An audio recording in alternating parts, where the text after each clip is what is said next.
கொஞ்சம் நில்லுங்க. ஆமா, ஆனமலை பஞ்சாயத்து தலைவர் பேர் என்னங்க? அங்க எழுதி இருக்குதா? சத்தமா சொல்லுங்க, கேக்கல.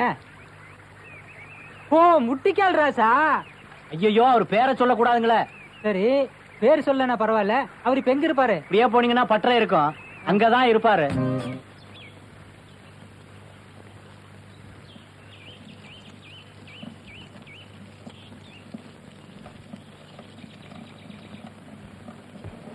யோ, இங்க யாரையா முட்டிக்கால் ராசு?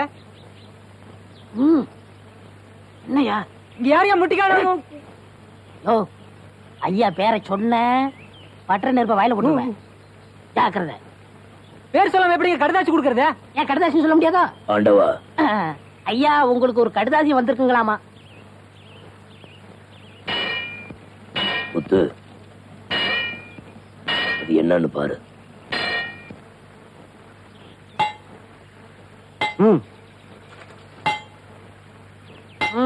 போலாம்.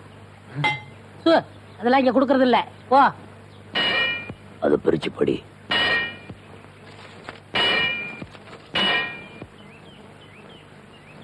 என்ன? நம்ம ஊருக்கு போலீஸ் ஸ்டேஷன் வேணுமா வேண்டாமான்னு கவர்மெண்ட்ல இருந்து கடைசியா கடுதாசி எழுதி கேட்டிருக்காங்க. பஞ்சாயத்து கூடட்டும்.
கையை தூக்க முடியா?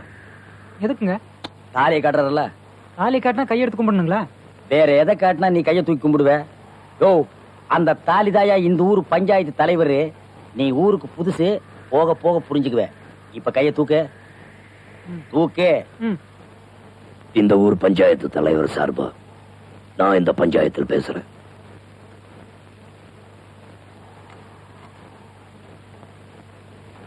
நம்ம ஊருக்கு போலீஸ் ஸ்டேஷன் வேணுமான்னு கேட்டு கவர்மெண்ட்ல இருந்து கடுதாசி வந்திருக்கு. ஐயா மன்னிக்கணும், அந்த காலத்துல ஊருக்கு ஒரு கோவிலும் பள்ளிக்கூடமும் அவசியம் இருக்கணும்னு சொல்லுவாங்க. ஆனா இந்த காலத்துல ஊருக்கு ஒரு போலீஸ் ஸ்டேஷன் அவசியம் இருந்தாகணும். ஆனா நம்ம ஊருக்கு அது தேவையில்லை. ஏன்னா ஐயா நீங்க இருக்கிறீங்களே. ஐயா அபிப்பிராயத்தை கேக்குறாருல்ல, வாயை திறந்து சொல்லுங்களே ஐயா. ஏமா இன்னைக்காவது வாயை திறங்கம்மா. முத்து, அபிப்பிராயத்தை கேட்டல, தகவல் கொடுத்துரு. சரிங்க. அந்த ஆனமலை கிராமத்துக்கு போலீஸ் ஸ்டேஷனே வேண்டான்னு ஊர் ஜனங்களே சொல்லும் போது ஆஸ் ஏ கலெக்டர் நான் என்ன ஸ்டெப் எடுக்க முடியும்? இல்ல சார், இது ஜனங்களோட ஏகபத்த குரலா எனக்கு தெரியல. யாரோ ஒருத்தரோட கட்டுப்பாடுல தான் அந்த ஊரே அடிமையா இருக்கு. எல்லா டீடைல்ஸையும் கலெக்ட் பண்ணி என்ன வந்து பாருங்க. ஆஸ் ஏ கலெக்டர் நான் என்ன செய்ய முடியுமோ செய்யறேன். Okay sir.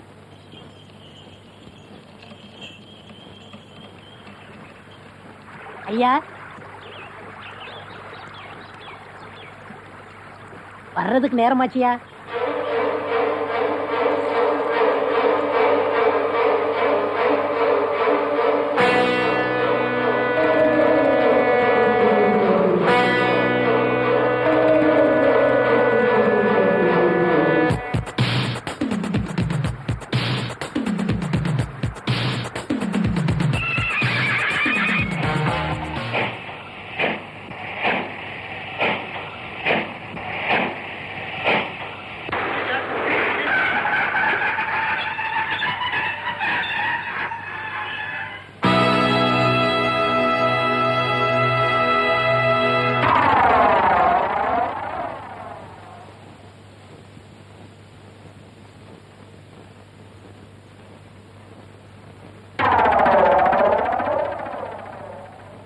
ஐயா இன்னைக்கு நீங்க எதிர்பார்த்தது வரலைங்க ஐயா.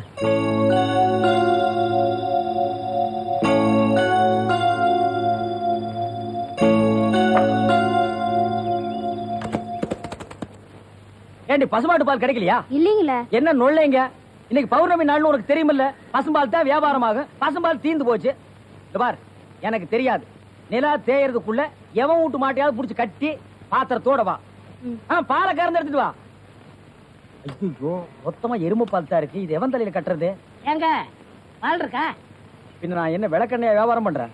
ஒரு கேன் தான் வச்சிருக்கீங்க, இதுல என்ன பால் இருக்கு? எருமை பால் இருக்கு. அப்ப எனக்கு வேண்டாம். ஏய், ஏன் வேணாம்? எருமை பாலும் வேணாம்.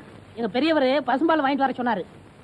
எருமை பால் இருக்குன்னு, ஆனா பசும்பால் இல்லேன்னு நானா? இருக்கா? அட கிறுக்கா, புற மாசத்துல பிறந்தவனே, எதையும் முழுசா கேட்டு போங்கடா. ஏன்டா அவசரப்படுறீங்க? போண்டா. ஏன்டா புடுங்குற? என்ன எருமை பாலை பிடிக்கிறீங்க? பொறுமையா இருடா. இது எருமை பால் தான்.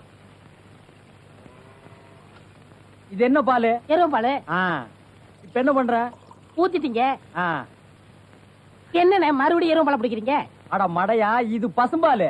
அது எப்படி ஒரே கேன்ல பசும்பாலும் எருமை பாலும் இருக்கும்? அதுதான் விஞ்ஞானம்ங்கிறது.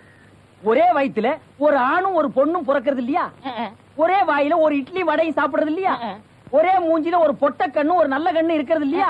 அதே மாதிரி தான் ஒரே கேன்ல ஒரு பசும்பாலும் ஒரு எருமை பாலும் ஏன் இருக்க கூடாது? அது எப்படி இருக்குங்கிற? அதான் விஞ்ஞானம்ங்கிறது. அடே, எருமை பாலுக்கு எடை ஜாஸ்தி, அது கீழே இருக்கும். பசும்பாலுக்கு எடை கம்மி, அது மேல மேந்துட்டு இருக்கும். இப்போ உன் கண்ணு முன்னால புடிச்சு ஊத்துன்னு, அது எருமை பால். அப்ப மேல மேந்துட்டு இருந்த பசும்பால் என்ன பண்ணிருக்கோம்? கீழே வந்துருக்கு. அதான் இப்போ உனக்கு பிடிக்க போறேன். இது என்ன பாலு? பசும்பாலு. விஞ்ஞானம். நான் யாரை ஏமாத்தி வியாபாரம் பண்ணலப்பா.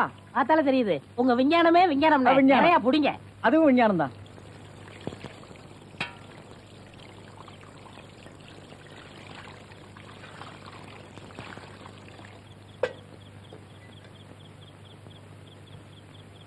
இன்னைக்கு பௌர்ணமி.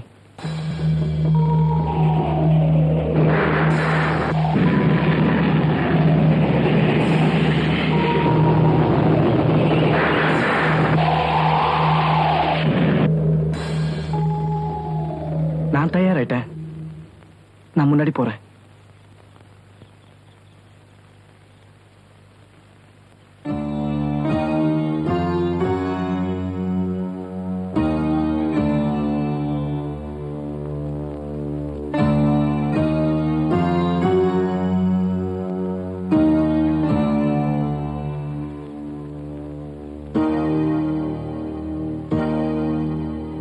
எல்லாரும் வந்துட்டாங்களா? ஐயா, நம்ம ஊர் ஜனங்க கோயிலுக்கு போறத மறந்தாலும் பௌர்ணமி அன்னைக்கு ராத்திரி ஈரத்துணியோட இங்க வந்து பால் ஊத்துறத மறக்கவே மாட்டாங்க. எல்லாரும் வந்துட்டாங்க.